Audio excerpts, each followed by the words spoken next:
A hate crime is reported nearly every hour in this country. These attacks not only harm the victim, but create a climate of fear in the group that's been targeted, causing damage that reverberates across entire communities. One of these communities is Patchogue, New York, an hour and a half from Manhattan on the South Shore of Long Island. There had been signs of trouble here in Suffolk County for years, but it was only after Marcelo Lucero's death that many people in this town began to look at the warning signs they had missed. It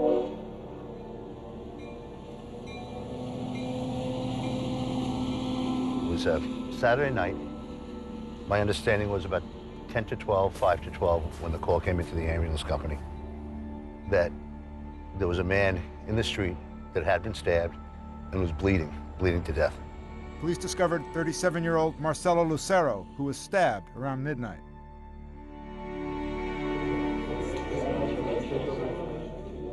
The defendants, each and every one of them, readily agreed to go looking for Mexicans to beat up.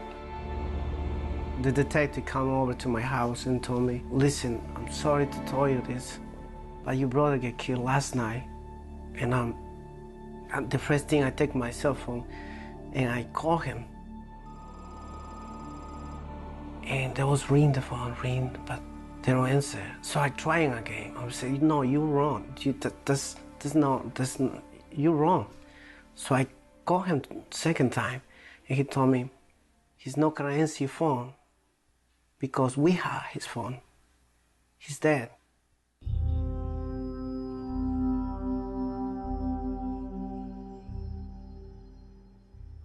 El sufrimiento es tan grande que ya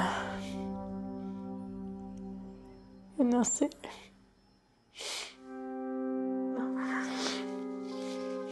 Yo mismo pienso y no acabo y le pido a Dios que me conforme. Porque hay momentos que me llena de desesperación.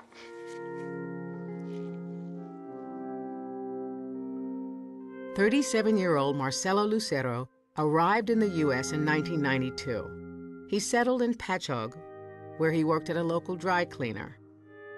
Marcelo sent most of his earnings home to Ecuador, to his mother and sister, who hadn't seen him in 16 years. It was a time of shock and mourning, and people in the community wanted to take action.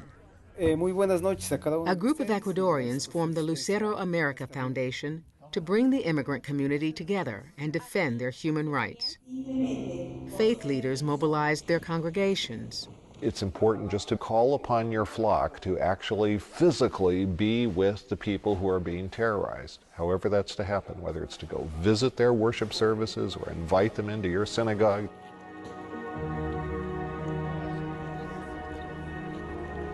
A week after his death, over 500 people gathered behind the train station where Marcelo Lucero was killed. I feel so shy to speak even in the microphones to my own people and also in English, and it was really hard for me. But in some way, my brother gave me the strength to talk. I'm not gonna stay in the shadows anymore. And I want justice for my brother.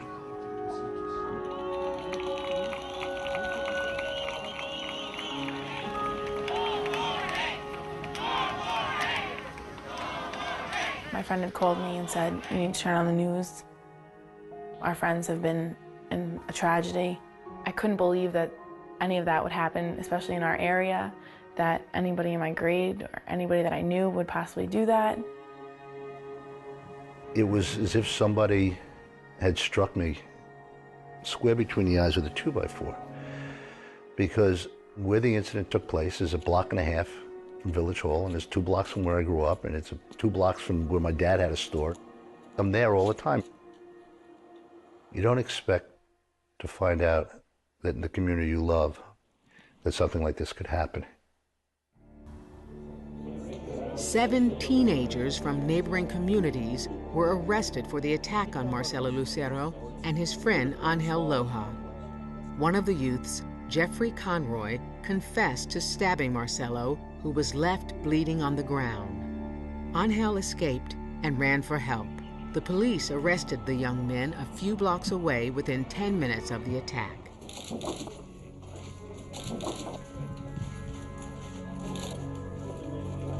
We have a group of 7 young men, teenagers. When you look at them in court, they're boys. Boys wearing their Sunday suits, who have been charged with a variety of crimes, including second-degree murder. They look like the kids on the lacrosse team and the kids on the softball team. They could be any kid. They could be my kid's best friend.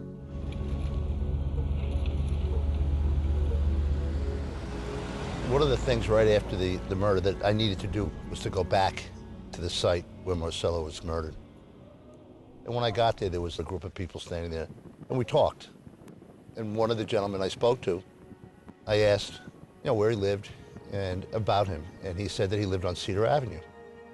There's only 4 or 5 houses down on the other side of the block from where I grew up, from where my mother still lives. And I didn't know who he was. A neighbor of mine and my family for 25 years, and I never saw him. Do they make themselves invisible, or do we make them invisible by not seeing them?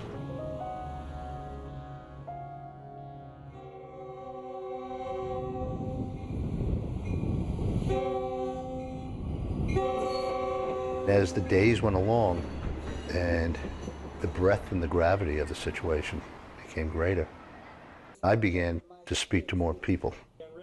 I went to a couple of restaurants in town and spoke to some of the workers in those restaurants, and you began to hear the stories of them being afraid to walk home at night. Is what happened that night what happens on a regular basis? Sí, a veces, porque hace quizás como unos 6 meses. And they talked about how dangerous it was at night to walk some of the streets of this community. It just struck me that the community that I considered safe wasn't safe.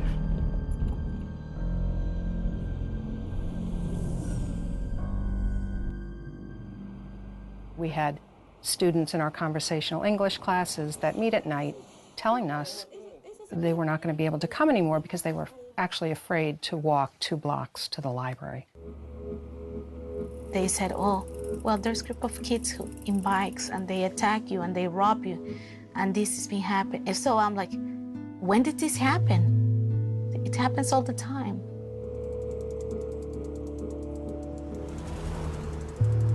It was not unusual for these young people to go out and look for Latinos to beat up. They had a term for it, a sport that they had. They called it beaner hopping. And one individual, in fact, indicated to the police that they don't do it often. They only do it about once a week. Within weeks of the murder, Suffolk County Police assigned 2 Spanish-speaking officers to Patchogue. I understand. ¿No entiende? Now, the whole idea that you had these people, marauders, running around doing this for however many months before it came to light, part of that was, the victims being reluctant to reach out to us. The people here felt they couldn't call 911. And I was concerned about that, not only as a Hispanic, but also as, a citizen of this country and also as a patrol officer. A local Spanish-language radio station became a focus and a voice for the Latino community. I received a lot of calls from Patchogue, from other incidents that were never reported. They were like, please don't say my name on the air, but my brother or my mom coming out of the factory, she got harassed. Señora Quesada, lo que viene sucediendo, por lo que yo he escuchado, por mi comunidad de acá de Long Island, Connecticut y el sur de New Jersey que nos escuchan, es que muchas personas tienen miedo a que los vayan a deportar, tienen miedo de que los vayan a castigar. Es contra nuestras directivas si un oficial le pregunta a alguien por su inmigración. We need to express that to people, as the police department. It's the more information they have, it actually works for our advantage. Because if we don't know what's happening out there, we can't help. it became very clear that there was indeed a pattern here. It was disturbing that the police department missed it. It was disturbing that it was occurring. This was an open secret. This is an open secret. There are people who graduated from Patchogue in that class who participated in some of these beatings, you know, who will never know who they are. The silence that the young people or the teenagers have against the adult world, this is something that they talked about and boasted about with each other, but then they would go home and live normal lives with their parents. So you had this whole different universe going on and nobody taking a look at this and nobody knowing this. Someone like he should have died. He got what he deserved. I was shocked to hear that. I was just like, so you're saying if I walk out on the street and people are hunting African Americans, I get what I deserve? It was like, no, you're an exception. I'm like, I'm an exception.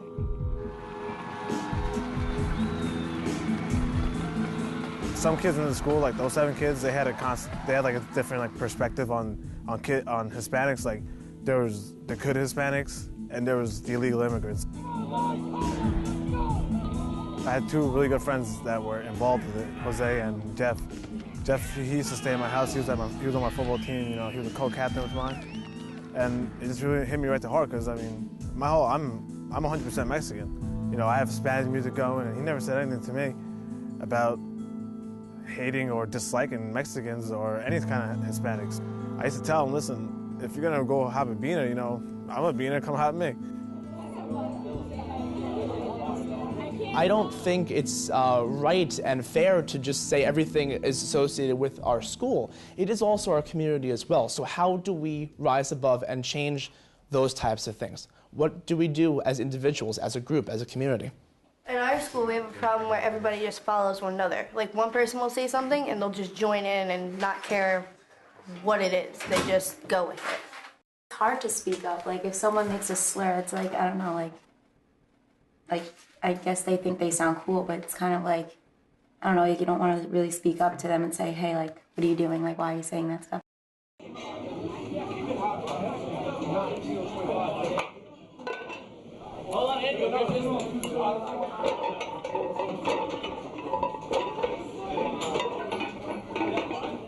You know, you don't want people saying you're a rat or you don't want people thinking different than you. I kind of knew what was going on. Like, they would go hot, but I'm kind of respected in school, and if I'm going behind their back and telling them people are going to think I'm a rat, and I kind of regret it now because I wish if I would have said something, maybe someone didn't have to lose their life that night.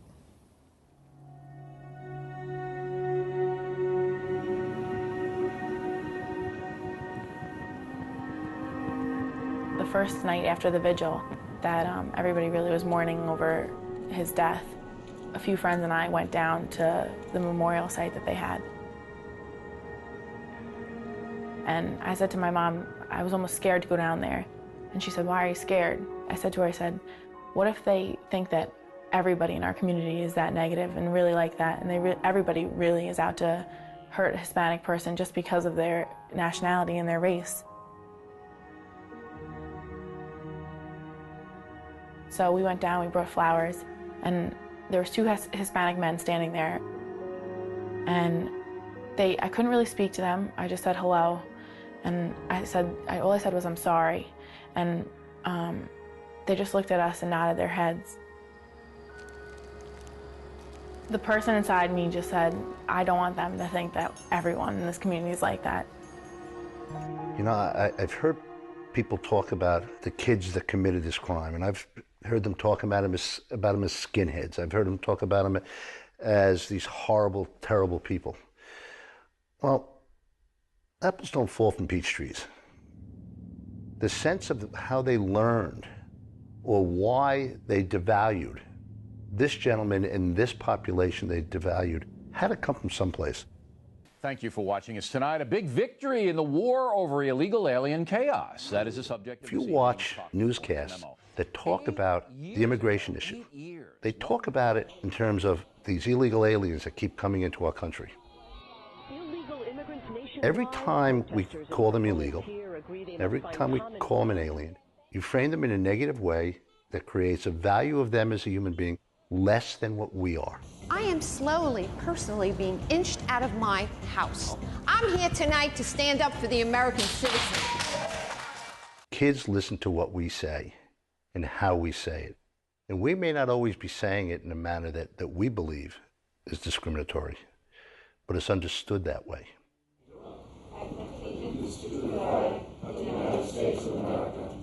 Patchogue's mayor and the village trustees were concerned about the influence of anti-immigrant rhetoric. They couldn't control the larger debate in Suffolk County or the nation, but they could speak to their own village. In March 2009, the trustees voted on a resolution about the use of language in public discussions about immigrants. Good evening, ladies and gentlemen. The passage of this resolution is about setting a legislative example. This community has gone through a very trying time over the last 4 months, to say the least. And in Marcelo's name, I think it'll make us a stronger community. I hope it is an invitation to the Latino community to become more involved in our local government. Whereas we, Patchogue Village officials, we understand the danger that some may either intentionally or unintentionally dehumanize, marginalize, or stigmatize groups of people. And we are aware of the harm this causes not only to the targeted groups, but to our entire social fabric. We commit to working together so that we can create a positive climate for future. Trustee Dean. Thank you, Mr. Mayor. When I first had an opportunity to read this resolution, I admit to being a little miffed by it. I was wondering if someone was suggesting that we had ever acted contrary to this. And adopting this resolution takes a position of leadership. This is a small step that we can take to helping this community heal, and if in some small way, the nation. So it would be my pleasure to vote for this, Mr. Mayor. Thank you very much. This happened under my watch, and I have to be the one for this community that must show the leadership to how we're going to change and make this a safe place for people to be. I just hope that this incident doesn't mark us as a community. And my sense is right now we are marked as a community, and it distresses me and bothers me tremendously.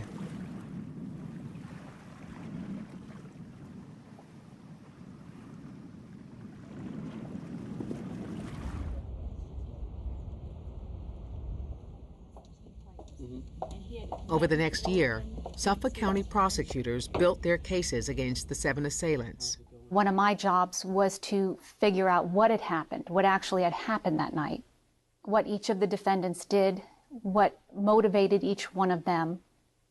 All were charged with hate crime, assault, and conspiracy. One was charged with murder.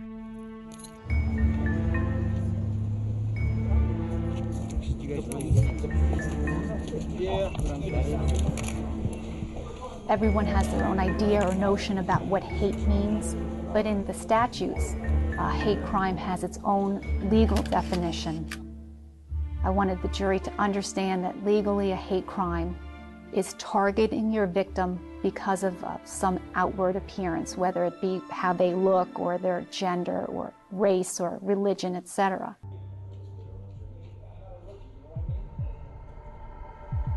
Six of the assailants pleaded guilty to hate crime, assault, and conspiracy, and were given prison sentences from 5 to 8 years.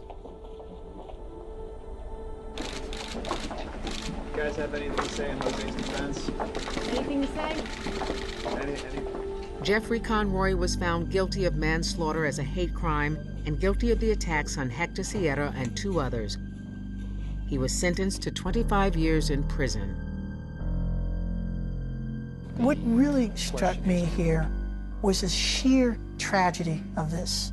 You know, Shakespeare couldn't have written this. We heard letters that spoke a lot about the Conroy family and the contributions that they made to their community. You've got families totally destroyed.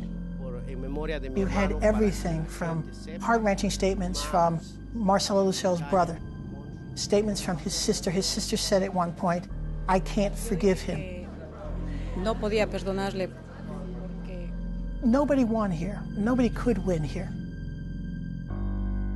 My reaction about the sentence is really sad and sometimes. And I just want to extend my condolence for the Conroy family. I really feel sorry for them because I know there's a lot of pain for them. And it's something we live with that 18 months ago already. My brother's dead, and I don't want no more hate, at least in this town. I don't want no more hate, no more violence for nobody else.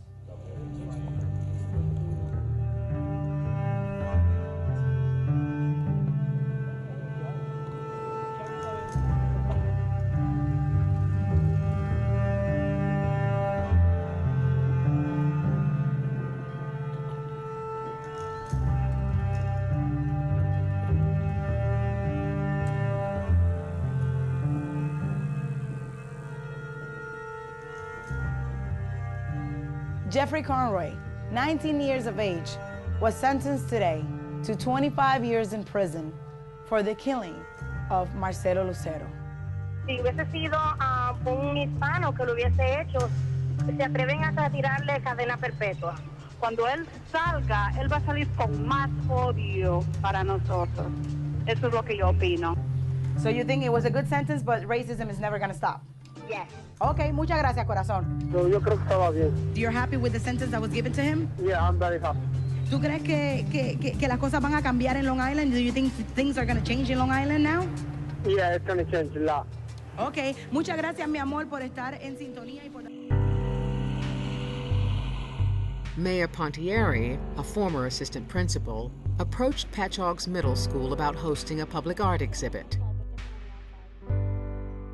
It was called Embracing Our Differences. And it says right here, we are all different in our own special ways. Yeah, Make a all better place. Spanish, black, Puerto Rican, And I like how it looks like white. it's made like kids. And all the hands are different colors. It shows that everybody's welcome to the earth and immigrants are a big thing. And I like this poster. It's a good poster. Those banners tell you a story. It's the story of what we need to be as a community of Patchogue. On the anniversary of his brother's death, Swiatlo visited South Ocean Middle School. And I stand up and I say, kids, you see this banner with so many hearts. That's what you want. When he spoke, I felt sad because he said that his heart was still moving and it didn't break when his brother died. He took the tragic incident that happened to him and has made it into a life lesson for all of us, a lesson that we can't teach in the classroom. My quote was, you're meant to stand together. Change comes in little pieces.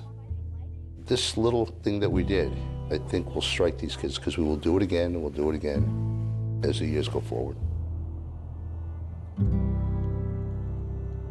A group of quilters began a project they hoped would help Patchogue heal from the tragedy that had touched just about everyone in the village. I hope that people are really going to look at this quilt, think about what went into it and what their hopes are.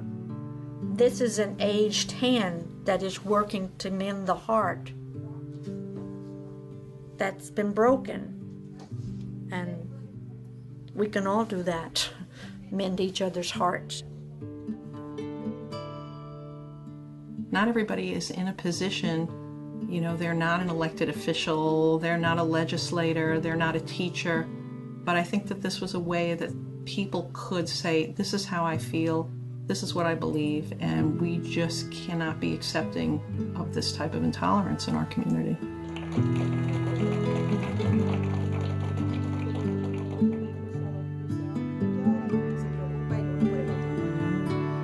I feel much better like this, you know.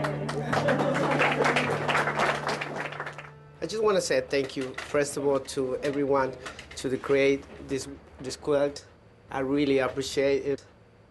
But the point is, somebody had to get killed to get to know everyone here.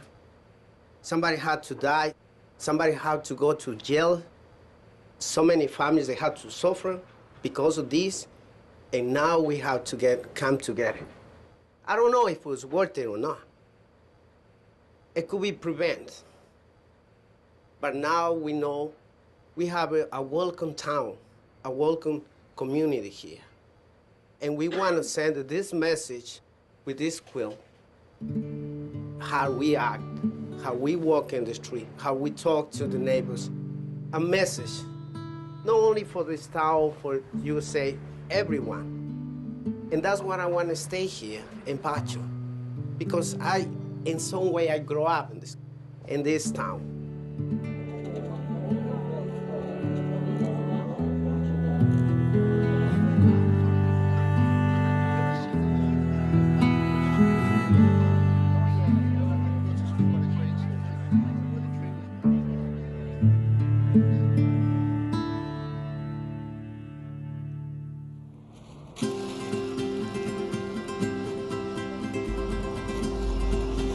Mayor Pontieri still tends to village needs, large and small.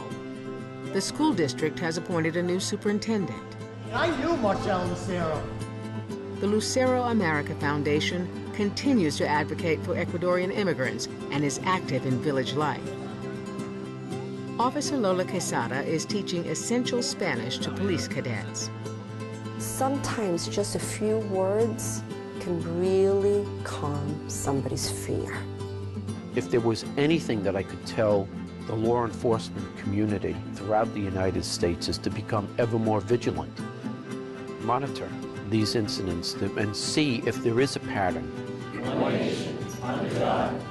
We don't hear this kind of speech in our public places anymore. Good afternoon, ladies and gentlemen. In 2010, the community gathered again to mark the second anniversary of Marcelo Lucero's death. This area, by village board resolution, will forever be called Unity Place. Por siempre se llamará el lugar de la unidad.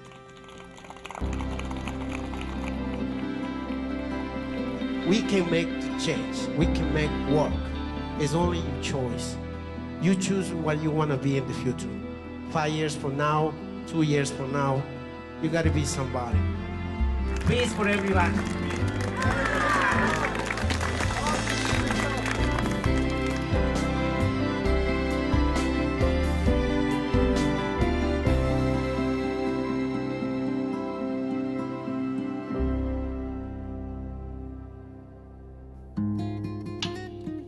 What will you do to stand up to hate in your town? Learn more and connect with others at pbs.org.